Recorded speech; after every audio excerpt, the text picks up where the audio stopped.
Anwar, Umaima, Asma et Wala. Je peux commencer si vous voulez la nouvelle présentation.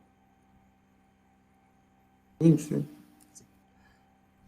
Alors, le nouveau contenu il est par là. En fait, c'est une nouvelle diapo. Donc, je vais réduire ça et je vais mettre en plein écran. Alors, selon le guide officiel, alors il y a beaucoup de choses qui sont intéressantes à suivre. Et ce qu'il y a maintenant, c'est le UI scripting. Alors, la dernière fois, on était dans la création des user interfaces. Dans cette nouvelle semaine, on va s'intéresser plus à la programmation des interfaces graphiques. Alors, c'est un peu ce qui est mentionné là. Et maintenant, on va essayer de faire la programmation proprement dite. Et si on va faire la programmation, ceci veut dire this means that UI is ready to provide feedback, and now for that it needs data and methods for translating that data into visuals that the user can quickly absorb. Alors l'idée c'est que on va essayer de progresser à la fois dans la création de notre jeu, mais surtout en ayant en considération qu'on doit créer des données et que ces données-là elles doivent être affichées dans les user interfaces qu'on a pensé déjà.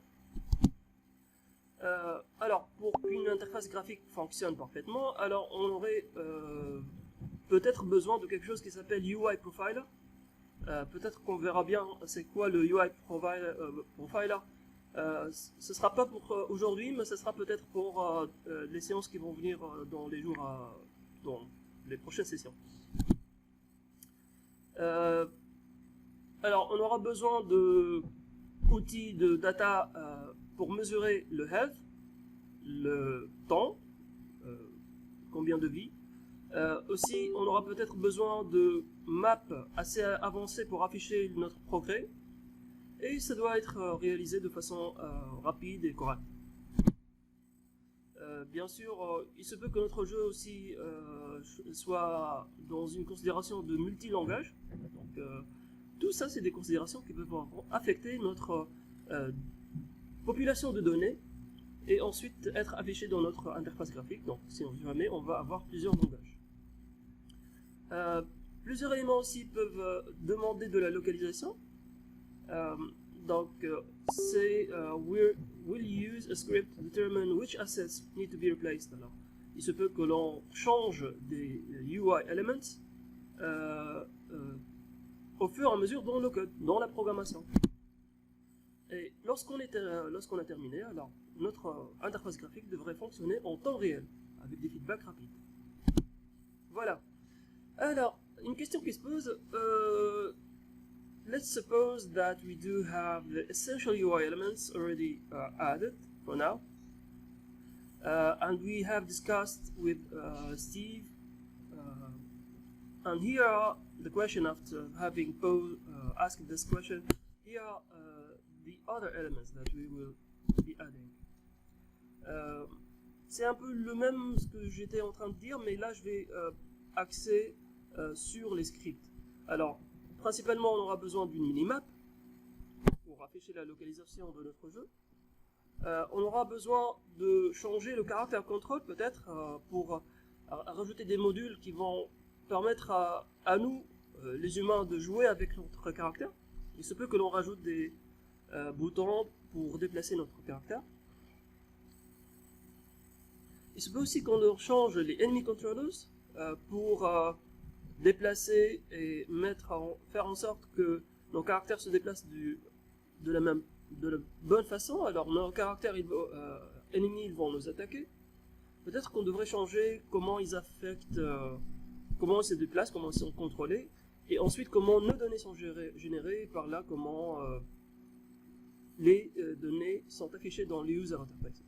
Bien sûr, si on parle de user interfaces, alors on pourrait définir des canvas. Dans les canvas, il va y avoir des sprite renderers, des colliders et des rigid bodies. C'est le classique en fait. Et enfin, c'est vraiment intéressant ce que je trouve là, c'est comment tester notre jeu. On va faire du testing enablement. Comme vous le savez, dans n'importe quel jeu, lorsque vous le jouez, vous avez un automatic enemy. C'est comme si vous allez créer maintenant un automatic player. Vous voyez ce que je veux dire? Et ça pourrait être pensé comme une solution pour faire des jeux multi-users. Si jamais vous avez un autre joueur avec vous, alors vous pouvez faire tout simplement un joueur qui va se déplacer automatiquement. Alors, je ne sais pas si vous arrivez à me suivre sur l'idée. Voilà, Asma, Omaima et Anwar. L'idée c'est que notre jeu, on pourrait le tester avec un bot, une sorte de bot qui va jouer à notre place. Je parle comme laquelle. تحرك وحده. Pardon? كيفاش باش تحرك وحده دونك لازم يقرا اللي فما اسباس Ouais, ouais. C'est vraiment intéressant comme concept. C'est une nouvelle idée qui apparaît dans ce nouveau parcours de formation. Et j'aime bien l'idée, le fait d'avoir une réflexion à créer un bot, une sorte de bot, une sorte de machine automatique, un robot, si on va dire, qui va jouer à notre place. Et on passe. Alors, pour faire cela, alors notre projet il est en train d'évoluer. At this time, the practical project exploration has to be has the following goals. So we will set up our UI to update the lives, the enemies and score fields as the player plays the game. Alors notre concentration maintenant, elle va être sur les choses basiques, les choses qu'on a déjà faites durant le premier semestre et qu'on sait comment faire. Mais comme expert, plus ou moins, si on va trouver une sorte de manière normalisée de suite d'étapes à suivre, vous allez trouver maintenant cela dans les diapos qui suivent. Alors on va tout d'abord configurer le champ de score. We will configure the score field to show a calculation based on distance traveled and the number of enemies squashed. Alors le score, il va être dépendant de la distance et le nombre d'ennemis. Donc je vais répéter l'idée parce qu'elle est intéressante. Le score, il va être en fonction de combien d'ennemis je vais battre, et aussi de la distance. Ok, c'est bien, je me rappelle de ça maintenant. Le deuxième champ que l'on va changer, c'est le lives field. C'est un champ qui va afficher combien de vies nous avons. It will decrement as the player dies by falling off the screen. So whenever the player falls off the screen, we lose lives. Le troisième champ, the third variable, will be relative to enemies field. It will increment each time the player squashes an enemy. Ok, logique. On a pour l'instant à se concentrer seulement sur ces trois variables-là. Voilà. Alors là, j'ai une suite d'étapes à vous montrer. Et avant de cela, je vais vous rappeler un peu notre jeu, il ressemble à quoi. Maintenant, depuis la dernière étape de programmation, celle que l'on avait sur le week number 2, alors cet exercice-là, Completing UI Elements, si je vais l'ouvrir dans un nouvel onglet. Alors l'idée c'était de créer des canvas elements qui vont afficher le score counter, the lives counter, the enemies counter, et configure the UI automatically. Okay. Et voici ce que cela donne, si je vais vous montrer le jeu. Alors, si je vais taper sur play, pardon.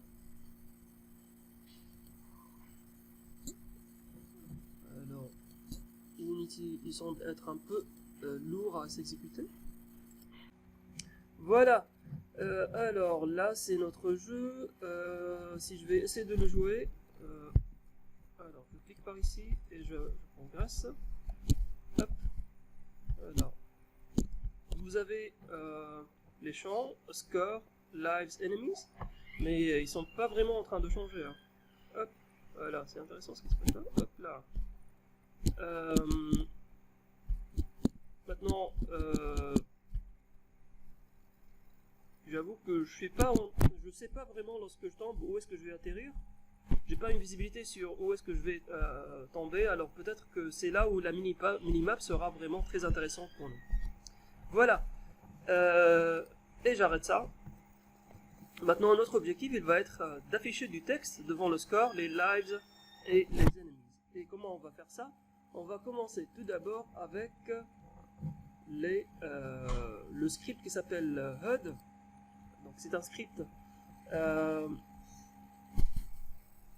qui va interagir avec nos 3 user interfaces. Et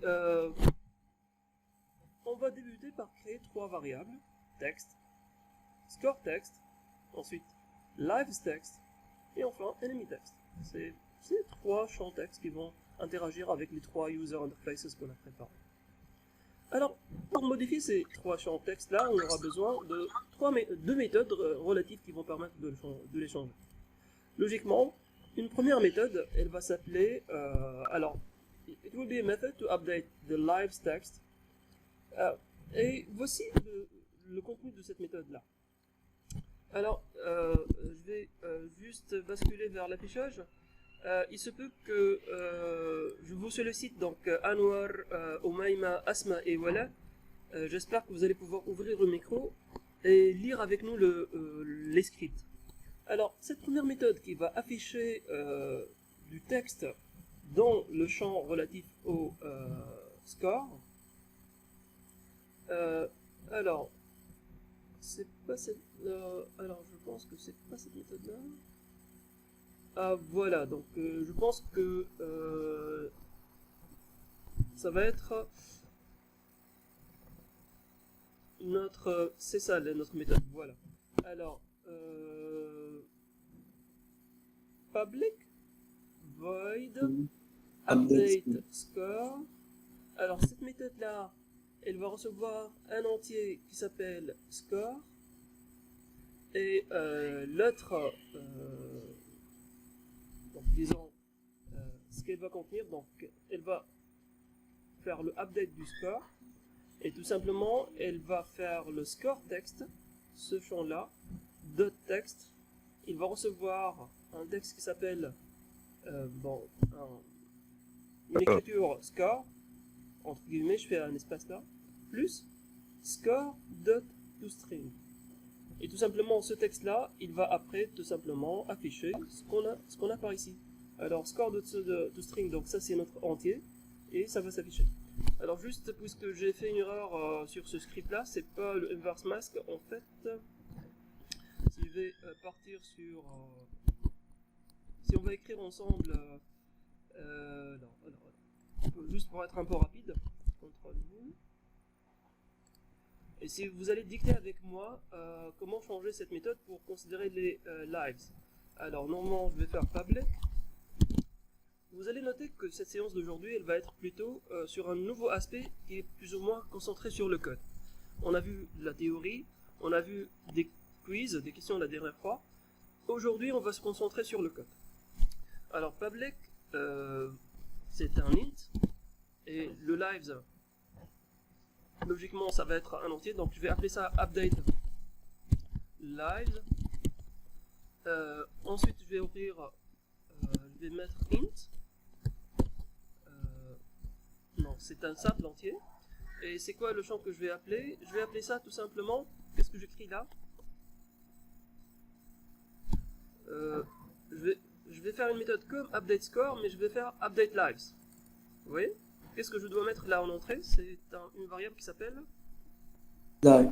Exactement, lives. Alors, life is life. Et pour les lives, je vais changer alors lives text. Donc lives text, normalement c'est un T majuscule. Dot text. Non, alors si j'étais sur l'éditeur de Unity, normalement je pourrais taper espace point contrôle espace et normalement ce champ là texte il va s'afficher automatiquement. Et après ça va être le texte que je vais afficher, ça va être lives espace et là je vais faire plus et je vais écrire après lives. Puisque live c'est un entier, donc je voudrais le convertir en texte, donc to string, ce qui est une méthode par défaut présente avec l'objet de type integer. Voilà, normalement ça doit être exactement ça, l'équivalent de notre méthode. Alors peut-être que je pourrais corriger ça, faire un imprimé écran rapidement, CTRL V, copier ça par ici. Hop. Alors là, vous voyez comment je suis en train de créer les diapos. Et voilà, normalement, ça devrait marcher maintenant.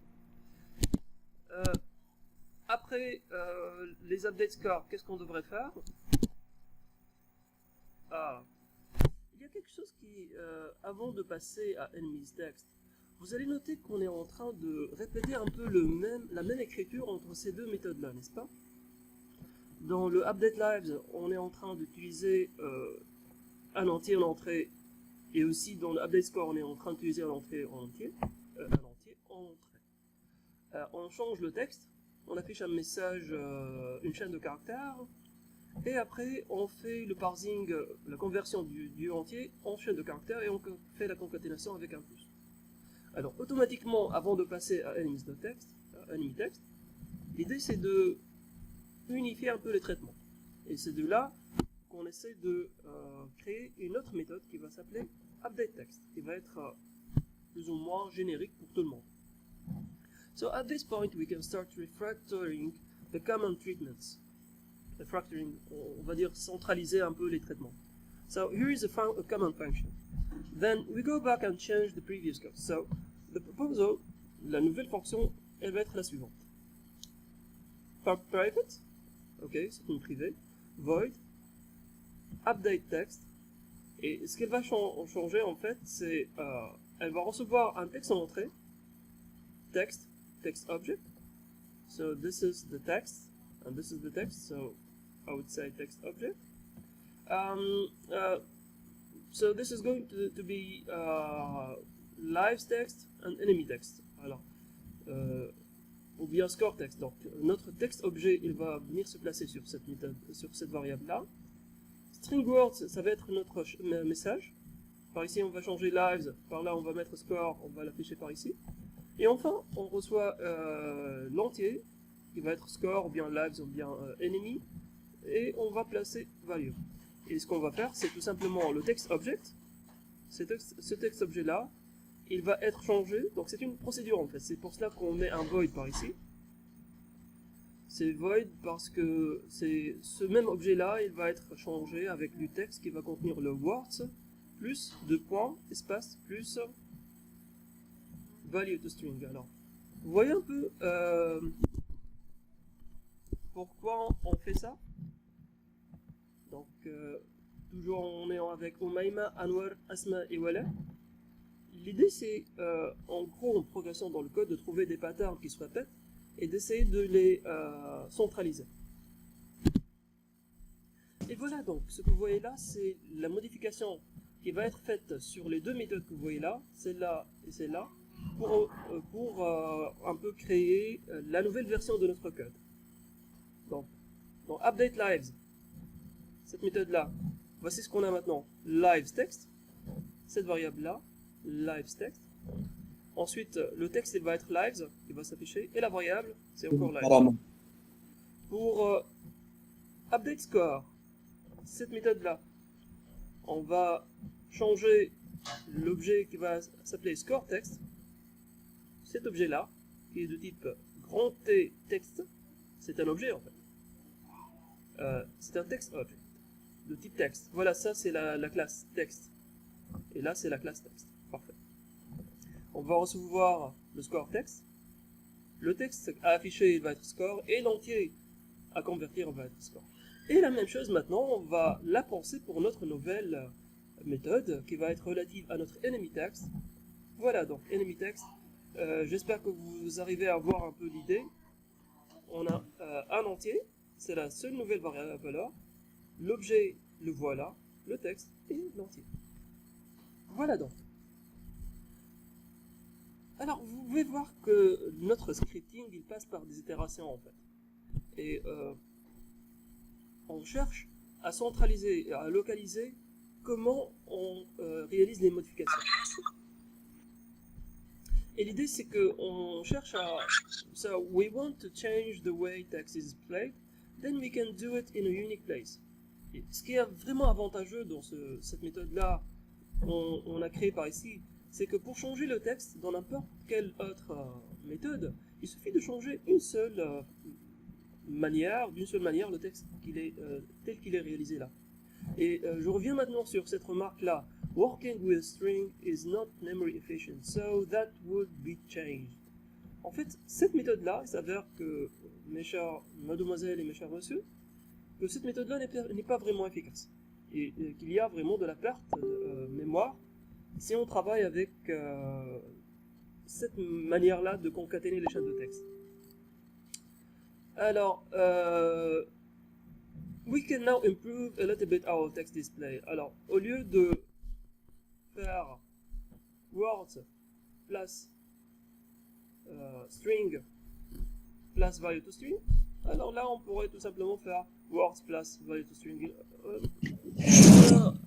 C'est une diminution de consommation en mémoire, et plus ou moins ça va être centralisé et ça va affecter les trois éléments qui sont relatifs. Voilà. Maintenant, on va essayer de tester ces éléments-là qu'on vient de proposer. Et l'idée, c'est que pour tester ça, on va devoir exploiter le HUD script, le script qu'on a créé, HUD, afin de plus ou moins faire l'appel. Et on va commencer par exemple dans le player character. Si vous vous rappelez dans les objectifs, c'était de par ici, voilà. On va débuter avec le player control. Alors on va commencer donc avec les players,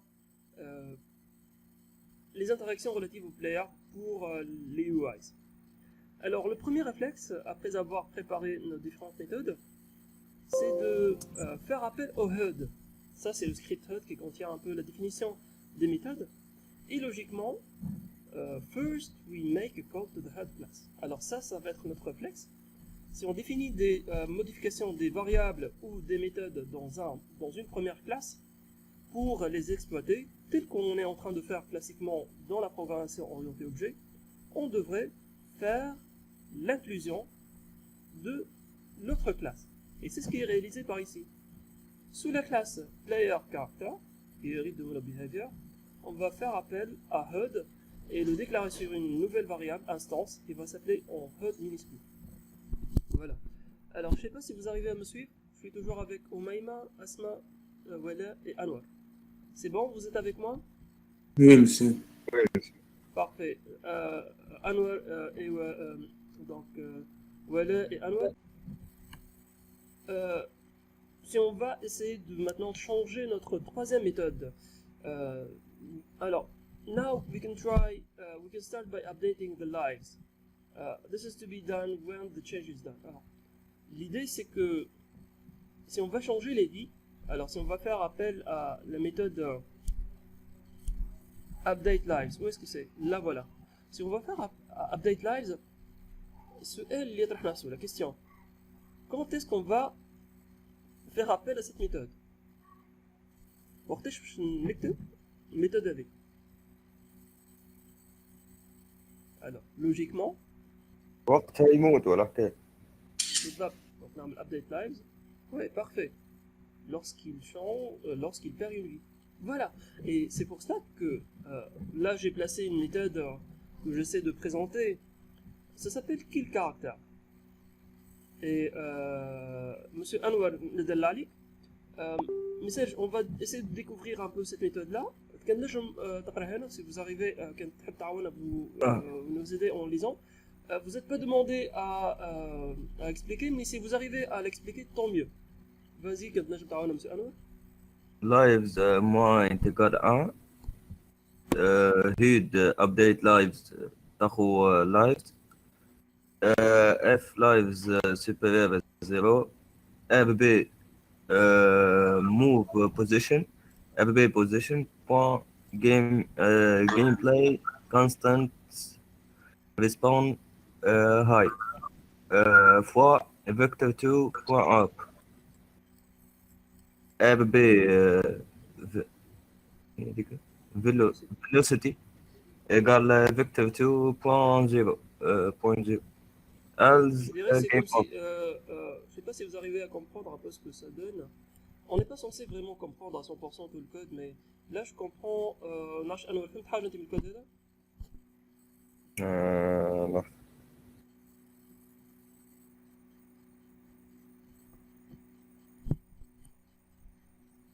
Je dirais qu'il y a un changement du rigid body sur un peu ses comportements. Là je dis il y a la velocity.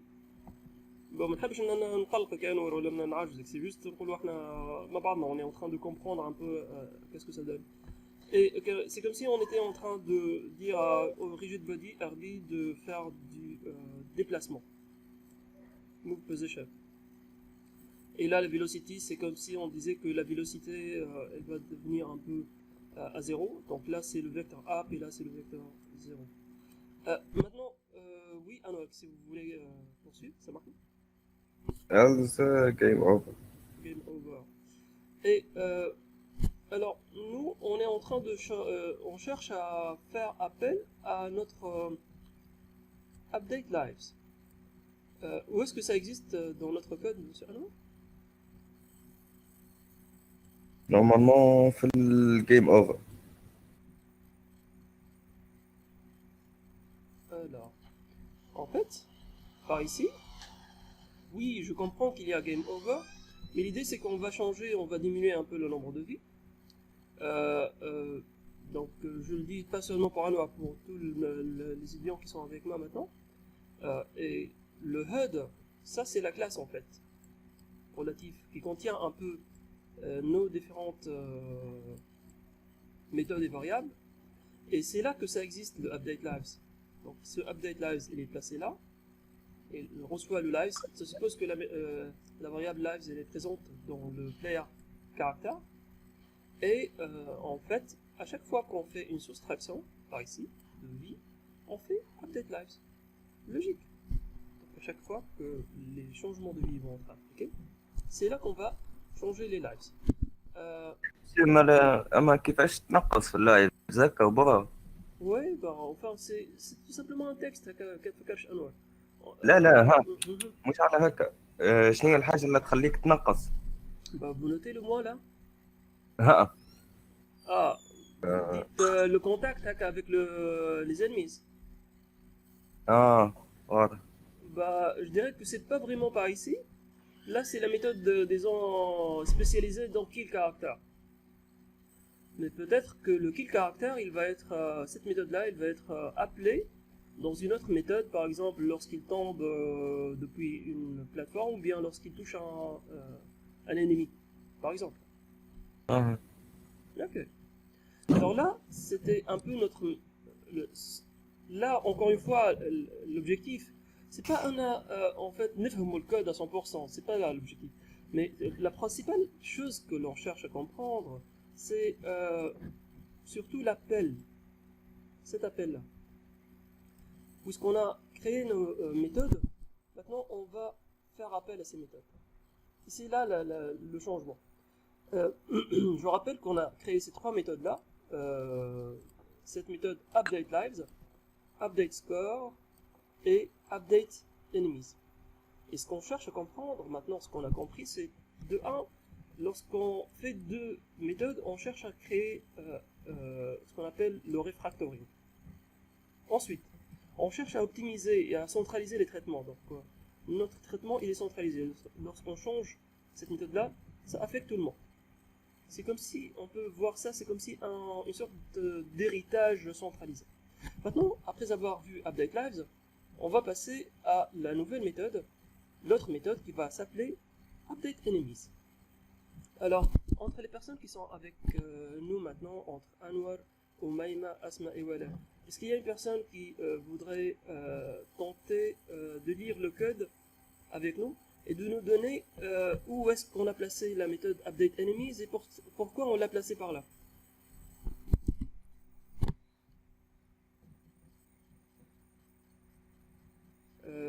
Par exemple, Wala, je sais pas s'il est encore avec nous, Wala, s'il est disponible. وين زي نسمع فيك مسيو ما الكونيكسيون عندي تعبة شوية. اها اسكو يساعدك ولا تقرا لنا الكود باش اكتبها؟ هاي لا عادي. اوكي دونك void on collision dit collision to decoil. Donc ça nous permet un peu de se rappeler un peu le code, message. Oui, voilà. وين الكود monsieur Nash, est-ce que tu n'arrives pas à voir le code? في البريزنتاسيون Oui. لا مانيش نرى فيه Ah bon? اما بيضة كنت نجم تكبر شوي monsieur نكبر شوية. Alors, نكبر شوية. Alors, je كبر شوية. C'est ce que je pourrais faire.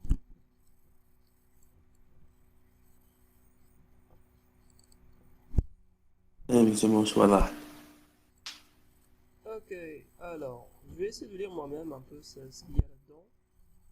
واضح مسيو. Ok, bon, peut-être que je pourrais solliciter l'aide des autres membres, j'espère qu'ils pourraient... Bon, c'est pas obligatoire, mais enfin. Alors, peut-être que je vais essayer l'autre marqueur, ça va être peut-être plus visible. Donc, collision enter 2D. Collision 2D call. Donc là, c'est notre collider. If call dot game object dot tag double equals gameplay constants tag enemy. Donc si jamais on a le tag enemy, donc c'est comme si on a des constantes qu'on a définies et qui contiennent un nom de tag. Alors si notre collider il touche un objet dont le tag par exemple est enemy et qui est défini dans cette variable là. Par exemple là c'est enemy. Je m'excuse pour la qualité de l'écriture. Alors dans ce cas là, vector3 enemy pose we receive call.collider.bounce.center. C'est comme si on va avoir le centre de notre collider. Float enemy width call.collider.bounce.extents.x. Donc là on a la largeur, donc ça c'est les extenses. Ce sont qu'il y a des constantes, des paramètres qui sont prédéfinis dans la classe collider qui permettent d'avoir un peu la largeur de notre collider. Donc on a eu la position et la largeur. If any position.y, donc là c'est disons le height, le width, et là c'est le height. If position.y is inferior to this that runs from the position.y, and math apps enemy pos.x minus this that runs from the position.x is inferior to enemy width. C'est comme si on disait que ce décalage là est inférieur à la largeur du collider.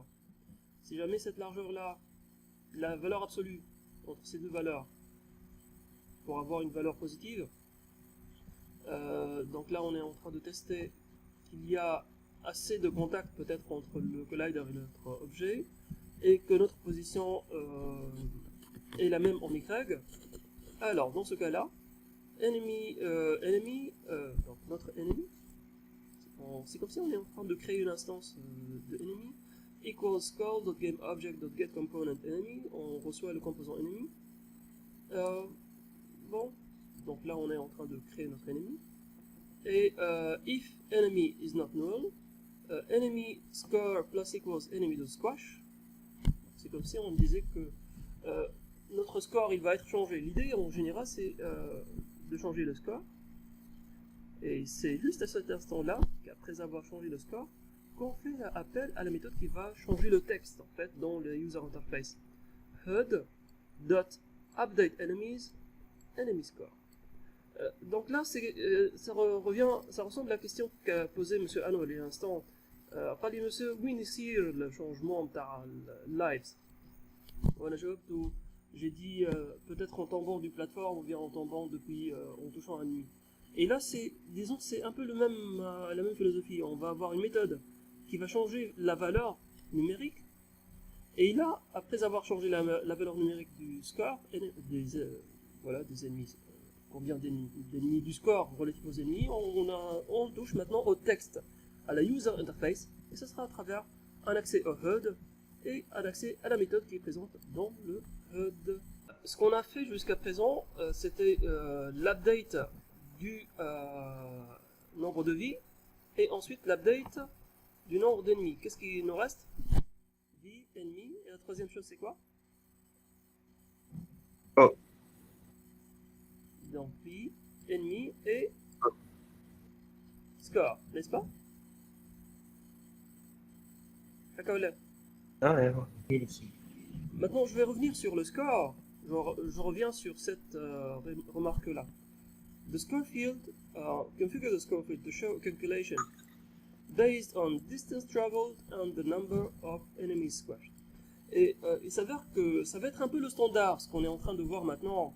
Ça va être un pattern qui va se répéter dans n'importe quelle création que vous allez faire. Le score que vous allez créer, il va être une fonction calculée. Maintenant, on va faire maintenant nous-mêmes la chose. Alors, cette méthode-là, on va essayer de rentrer là-dedans. Comme la remarque de Anwar il y a un instant, on va rentrer dans le calcul. Alors, finally, our score, according to the GD, is some combination of our enemy squash and our distance travel. Alors, avant de faire appel à HUD.updateScore, on pourrait créer une méthode, ou bien là, on n'a pas créé une méthode spécialisée, on a tout simplement placé les codes, les lignes de modification directement dans la fonction update qui est présente dans le player controller. Alors, est-ce qu'il y a une personne avec nous, par exemple les filles ou Maïma, ou bien Asma qui voudrait nous aider en lisant un peu les deux lignes de texte qui existent? إذا تنجم تعاود تبارطاجي l'écran. D'accord, je vais essayer de repartager l'écran. Alors, je vais arrêter stop sharing.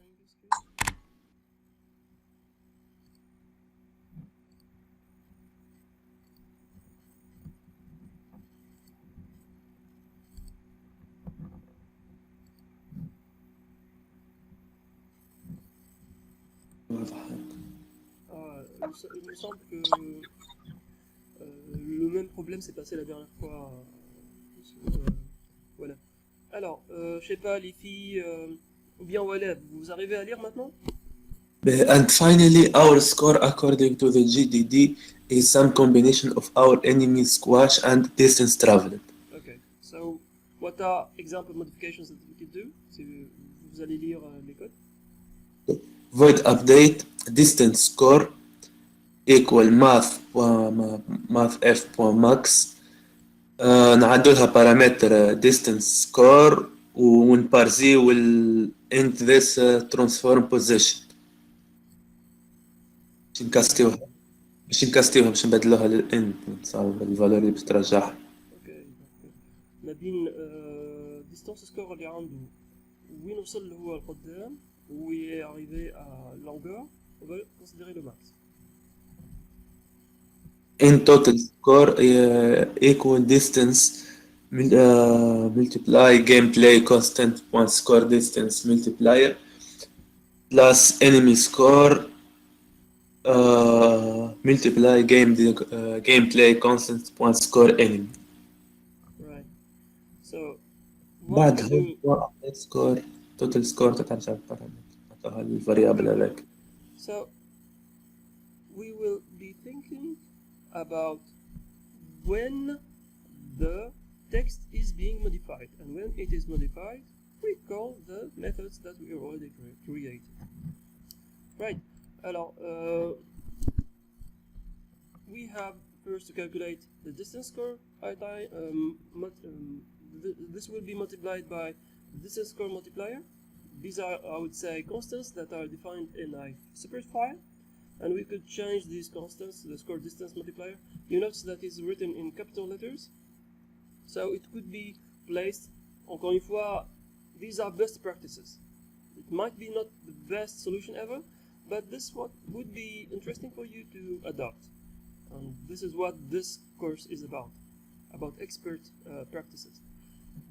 We will be adding the enemy score multiplied by our enemy square multiplier. I would say score multiplier. Right. Then we can call that text update. Right. Alors, une fois qu'on a réalisé ces trois modifications-là dans notre player controller, on pourrait tester, faire les liaisons maintenant entre les trois variables qu'on a déclarées publiques. Alors juste je vais chercher, revenir à trois variables. Voilà, elles sont publiques, public, public, public. Et logiquement les trois variables elles vont s'afficher de cette façon là dans notre inspecteur.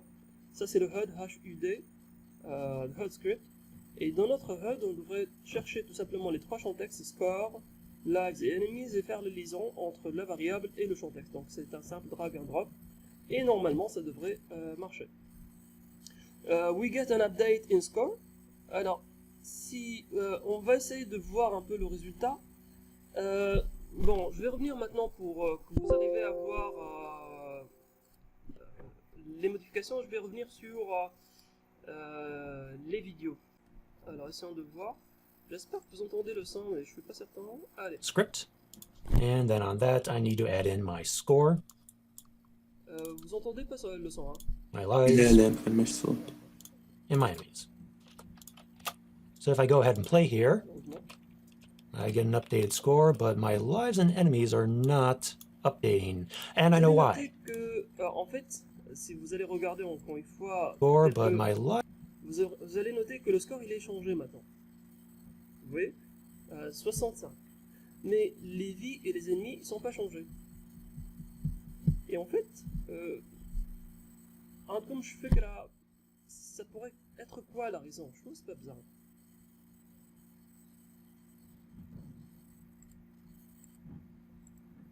Bon, c'est une question assez difficile.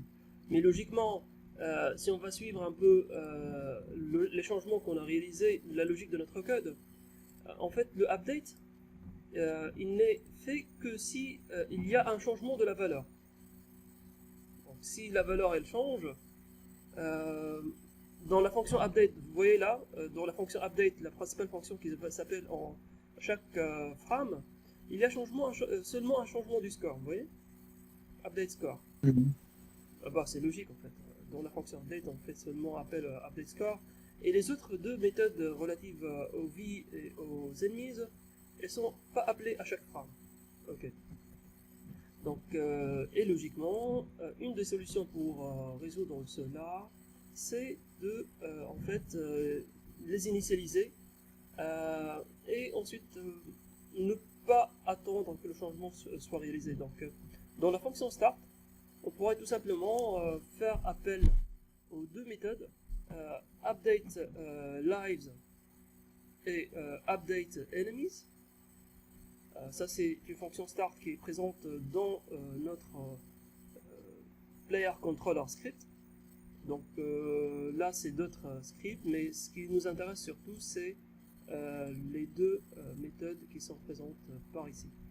HUD.update lives et HUD.update enemies. Là vous pouvez voir que ça c'est la connexion au body 2D qui est présent sur notre caractère. Voilà.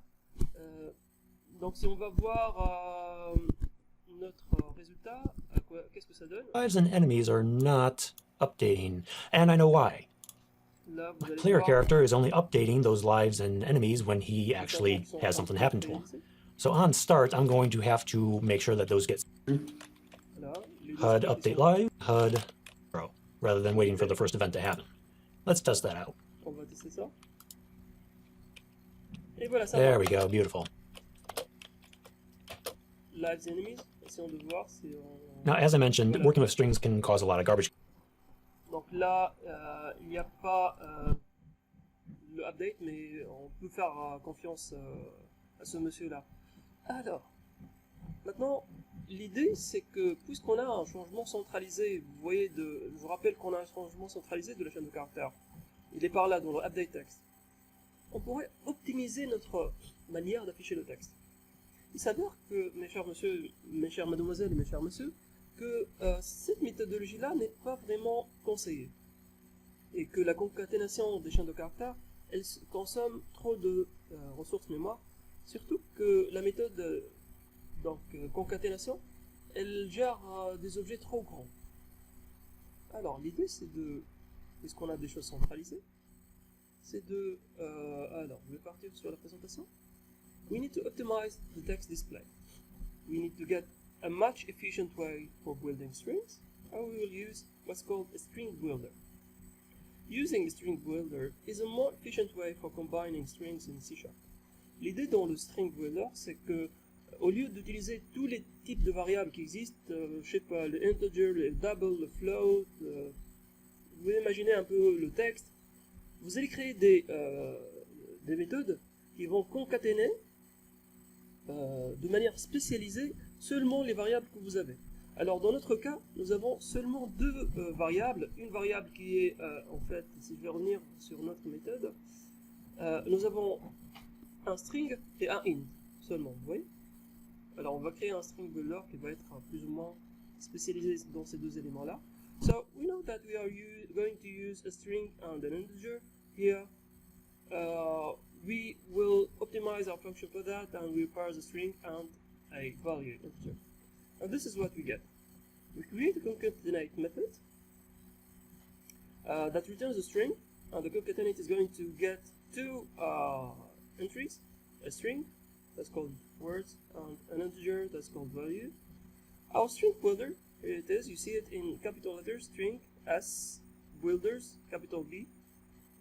Here's the name of the instance, builder. Donc là, on est en train de créer une instance de string builder. Et là, c'est juste un appel new string builder. Et ce builder, il va recevoir des méthodes. Il contient des méthodes qui s'appellent telles que append. Donc c'est des structures de données qui sont optimisées, comme les append, les array lists en fait. Je ne sais pas si vous utilisez des array lists en Java. C'est des structures de données qui sont optimisées. Dans les array lists, par exemple, c'est meilleur que d'utiliser des arrays. Ahsan un système de tableaux. Donc vous allez avoir une sorte de liste spécialisée. C'est un peu la même idée là. On a une liste spécialisée qui va faire un append de words et ensuite un append de values et ensuite faire un return builder to string. Et bien sûr, we will use a call to this concatenation method instead. Alors l'idée c'est qu'on va changer, au lieu de faire un plus par ici, on va faire un concatenate. Et tout simplement, au lieu de faire un text object plus, plutôt words plus value, on va tout simplement, au lieu de faire words plus value to string, c'est ce qu'on avait, je tiens à le rappeler par ici. On avait quelque chose words, plus, value et ensuite to string. Maintenant, on va faire tout simplement un concatenate, words, comma, value. Et voilà, donc avec ça, c'est une centralisation du traitement et qui va impacter de manière plus efficace toutes les autres fonctionnalités. Et c'est pour ça qu'il est important de penser, c'est comme si, encore une fois, c'est du héritage qui est centralisé. Voilà, pour finir, j'ai un quiz pour vous, mes chers messieurs et mes chères mademoiselles, mes chers messieurs. Je m'excuse encore une fois pour les personnes qui ne sont pas avec nous aujourd'hui. Bon, j'ai pas pu lire tous les messages. J'avoue que je cherche à éviter Messenger. Mais j'étais... Bon, avec ça, on va voir si vous arrivez à avoir le feedback pourquoi ça marche pas. Allez, vous avez l'accès. C'est un peu étrange. Je vais lire la question. Alors, s'il y a une personne qui voudrait lire la question, vas-y. Hein. What problem does جوست نحب نشاور ولا فما شكون اخر يحب يقرا السؤال؟ حد انور من البنات فما شكون معنا نجم تقرا سؤال؟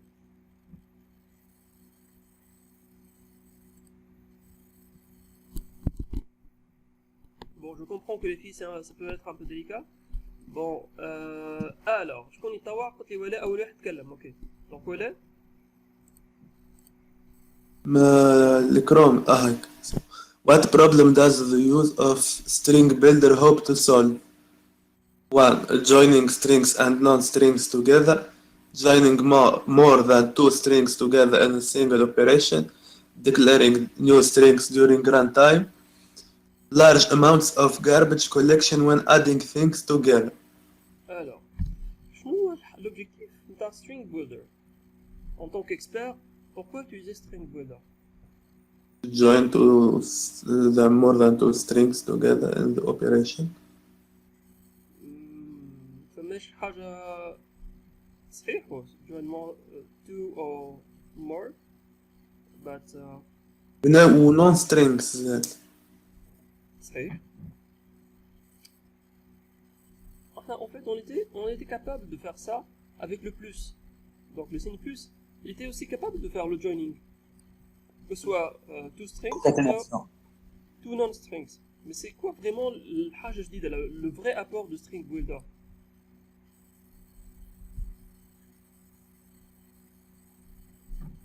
help hope to solve. شنو الحاجة اللي يحل؟ Large amount of garbage This is it, yes. when adding strings together. So the right answer is 4. Large amounts of garbage collection when adding strings all together. Right. Voilà, donc avec ça, on est à 1h20. Je pense qu'on a fait exactement 1 heure maintenant, depuis le début de notre discussion. Je suis très remerciant pour votre présence, pour les 4 personnes qui sont avec nous. Peut-être que je vais essayer de chercher avec vous c'était quoi le problème. Après, si jamais on n'a pas de solution, alors peut-être la prochaine fois je pourrais tenter une autre solution qui n'est pas centralisée dans la plateforme UVT.